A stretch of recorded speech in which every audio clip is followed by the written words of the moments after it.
Hello everyone, and welcome to another unit review. First of all, before we get into the unit review, before we get into what unit we're looking at today, I want to introduce you to the brand new layout and graphic design that I've been working on for the last little bit. And I gotta say, it is, well, first of all, this is my YouTube one. I will have a different one for Twitch. I also have a brand new layout for the images for the title cards that will be placed on my videos from now on. Now, I hope you like them. I hope you enjoy them. I'm trying to make them, things look a little bit better and everything on here. I'm not the best when it comes to graphic design, but still, I'm looking forward to it's been quite a few months of making videos and everything for FFBE as well as other games that I play. And I've really enjoyed, building it, and I'm really happy that, even as of now, we're over 700 subscribers on the channel.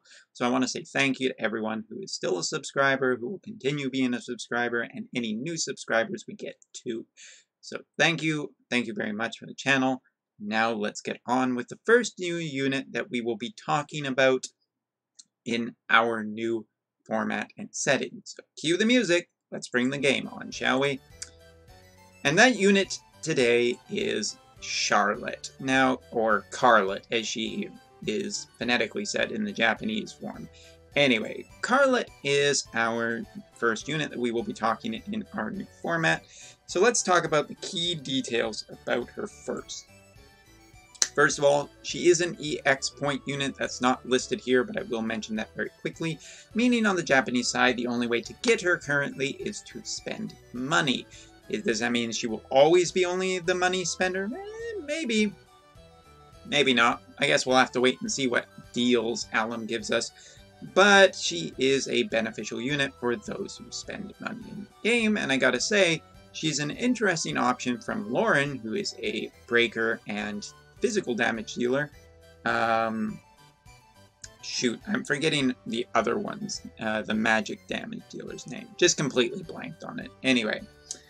The Magic EX point unit, who it has, dual wield and can triple cast a lot of stacking damage spells. And now we have Karlotte. I'm just going to call her Karlotte, basically. And who is a, pretty damn... No, I guess I should call her Karlotte. I'm getting distracted. Anyway, Karlotte, who is a hybrid damage dealer and an elemental debuffer for multiple elements. So she's a true dual-hand hybrid damage dealer, and her TMR is basically the thing that makes that possible, as well as the future of mages being true dual-hand as well, at least for now. You can expect future units, mages, to have some kind of materia that's true dual-hand. But for now, this is what we got. This is what we got. Anyway. She has strong elemental attacks that are both chaining and non-chaining, and she has debuffing capability for those elements. She has a powerful limit burst, chaining options with 2 different chaining families, and she can learn triple cast for a number of turns, meaning that she has a lot of, damaging capabilities. Now, let's also take a look at her animation, because honestly, it's super cool. Turning her spear, or her staff, into a magic spear is just super cool. She's got some flash, she's got some flare, she's got some really nice animations. I gotta say, I'm a big fan of it. And more than that, she's just kind of cute. I actually really dig how cute this girl is. For a pixelated animated character. Anyway, let's move on and not think about that too much. Her TMR is a 75% magic boost for true dual hand magic boost when equipped with only one weapon. So that's pretty nice. It enables a lot of new true dual hand options for different units. Her Super Trust Mastery, on the other hand, is something that's just basically the most powerful in the game, not just for hybrids, but also attackers and magic damage dealers. 60 attack, 60 magic, 29 defense, 20% MP on a hat. Wow, puts Prisha's hat to shame. Honestly, you don't even need to put this on a hybrid. You can put it on a mage or on a physical damage dealer and still be getting really good value off of it. It's just an incredible piece of equipment. Limit burst wise, let's talk about that real quick. Maxed out just with a swipe of the flick. There we go. Swipe of the flick. There's something new. 3600% at AoE 16 hit hybrid attack. Very, very powerful, but also debuffs for fire, thunder, water, and wind resistance for 3 turns of 80%, and recovers her own MP to a tune of 480 MP split over 3 turns. So that's a lot of MP regeneration. Honestly, I will find it very difficult for this girl probably to run out of MP. Now, stat-wise, her base attack and magic are pretty good, not completely balanced, which kind of annoys me. 195 attack with extra 50 points put into it, and 200 for magic with an extra 50 points. Her spirit's okay, her defense not so much, so she's a little... well, she might be a little brittle. Well, maybe. We'll see. Now, the other thing is that for the purposes of this review, first of all, I've unequipped a ton of my units today, so everything is a giant mess. The other thing is I have not had enough Trust Moogles that I can spend at the moment to really get her TMR yet, so we are not witnessing the true strength of her quite yet. Hopefully in the near future I'll be able to. Spell-wise, she is Scan. She has AoE 3-turn buffs to water, wind, fire, or thunder resistance at the tune of 70%, which is super nice. She can also deal fire, thunder, wind, and water damaging spells, so that's good for, you know, just completing challenges and trials. She has Kiraga, and she has Raise. All of this is great because she has Dual Cast in her kit. Means she can use any spell, you know, just nice. Gives you a little bit of flexibility with her. If only she had Dispel, I would have 0 complaints about that spell kit. Maybe some kind of help. No. Let's not focus on that. She has 5% natural MP recovery per turn. She also has a 10 MP ability that restores 9,999 MP and reduces her HP to 1. Not a bad trade-off if you just wait and then heal with your healer. Basically, she'll never have MP problems, so long as she can get 10 MP.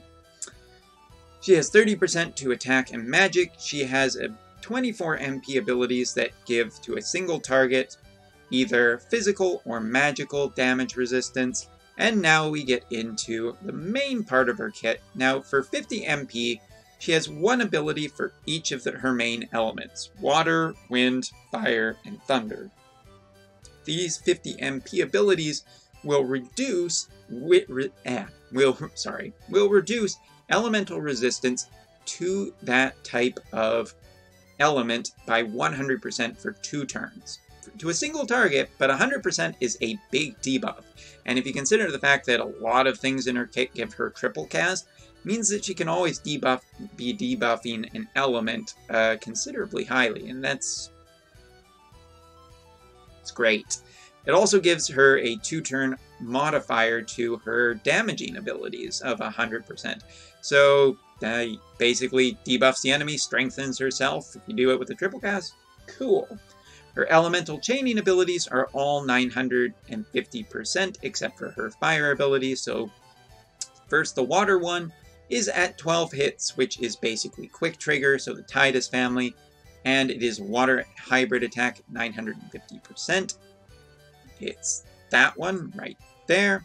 Her fire is a little bit different. It is not a chaining ability, it is a one-hit attack at 1100% on a single target, which is not as great.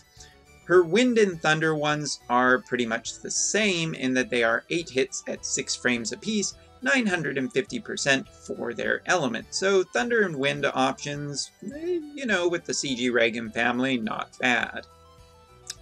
Also in her kit, she has 30% to attack, 100% limit burst fill rate, 30% to magic, spirit, and MP. She has 25% attack and 50% extra magic when equipped with a rod, 25% when equipped with a spear. So pick your poison there, whichever one you really want. She has natural true dual hand in her kit for both attack and magic. That is 25% to that. And she has dual casting any of her abilities. For equipping her own TMR, she gets 30% attack and magic. She also gets an auto skill that gives her triple cast of her abilities from the start, which is, you know, just good, kind of Trans-Terra style. And she gets an extra 50% to attack and magic for true dual handing. So her own TMR is quite a considerable power boost for her. Now, in her 7-star kit, she has another chaining family added, which is the Runeera Conchira chaining family. 950% AoE, 30 hits at 4 frames. So, yes, and it is a Thunder Light attack, so it does have some chaining properties with Conchira, as well as Runeera, as well as, you know, anybody else in this chaining family. Except Nagi, who is darkness. Anyway, I guess that's just the pits for poor old Nagi. Now she has a 45 MP ability that gives her 100 MP right away, 240 MP split over 3 turns, and a self 3-turn plus 50% to fire, thunder, water, and wind resistance. Makes her, you know, some elemental immunity, as well as learns triple cast for the next 2 turns, so it makes up for using this 1 turn to just regen a whole bunch of MP and make her more durable. Now her other 45 MP ability gives her a boost to attack and magic of 120% for 3 turns, and a 3-turn plus 150% damage modifier for her elemental attacks, and gives her triple cast for the next 2 turns, and gives her 5 limit burst crystals. Nice! Her cooldown abilities are considerably powerful, at least in the first one. A 3600% single target 1-hit hybrid attack that learns triple cast for the next 3 turns is pretty damn impressive. It's available on turn 4 on a 3-turn cooldown, so it's pretty readily available for how strong it is. And she has a 99 MP available turn 1, 6-turn cooldown, AoE 3-turn debuff of 70% to attack and magic, so it debuffs the enemy for offensive, and then she AoE debuffs for fire, thunder, water, wind, and dark resistance of 70%. Not bad. 20% extra HP, 20% to attack, magic, and MP, and a 200% damage modifier for all of her 54 MP abilities, and a 500% modifier for her Runeera chaining ability, which is pretty nice. And she gets an extra 5% MP recovery per turn. Long story short, say hello to the hybrid damage dealer that will never, ever, ever run out of MP. Now, it should be noted as well that since I unequipped everything, Randy is actually not equipped right now, and I just don't... I've been working on too much other things today to really have a chance. But we're not so interested in that. What we are interested in is just kind of showing off this unit. And so, again, I do not have her TMR, which is kind of disappointing. But, you know, we'll just have to make do and just remember that she actually is stronger than what you're seeing. So let's buff. Let's use this. And now I'm not super worried about chaining this properly, at least for the first time, because Randy needs to get water added to his attacks. We're just basically debuffing the enemy for its water resistance currently, and then we are going to swing in.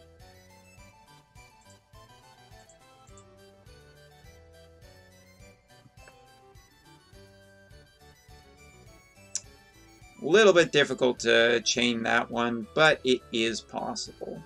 Alright, so Runeera, just go to defense. But pretty strong if you consider the fact that, well, Randy has nothing equipped. Randy's doing pretty good. And the other thing that's particular to note about Charlotte right now is I don't have any killers on her. No killers whatsoever. So, Randy, take a break. Actually, let's use this ability next, shall we? So we're going to use her Limit Burst next. Let's see how much damage this does. Unchained too, mind you.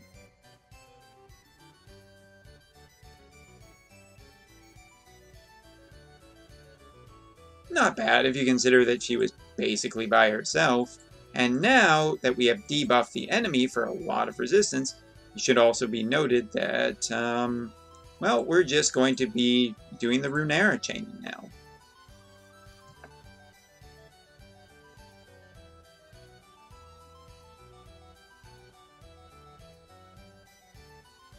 Not bad. Not bad indeed. And the last ability we will show off is her cooldown ability.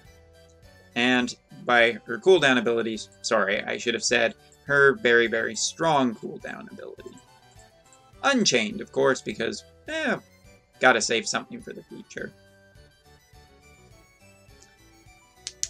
Long story short, what do I think of Charlotte? I think Charlotte is quite possibly, well, okay, Nagi just came a few days ago, and I'm really interested in Nagi, but I actually really like this girl too. She has a lot of interesting elements to her.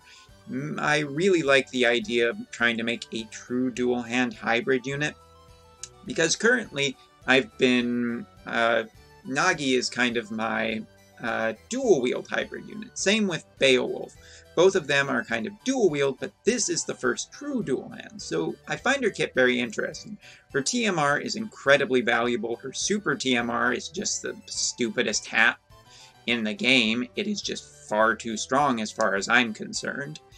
And in general, her kit has a lot of good synergy. Lots of different ways to give her triple cast, lots of powerful abilities, lots of ways to up the damage she can do on her abilities, and a lot of ways to debuff for the elements that she can basically do damage to.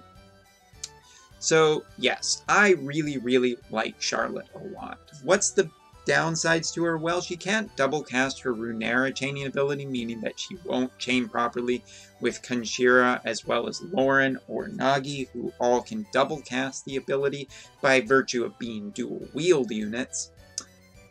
And the other thing to note here is that while she's an EX point unit, I guess that's something I just have to keep mentioning. You do gotta spend money to get her, which, if you think about it, I guess, you know, if you really want any unit in the game, you just throw money at the game to get it. But long story short, she's a pretty cool kit. She has a really interesting TMR, and I'll be finding ways to slot this girl into my party as much as possible.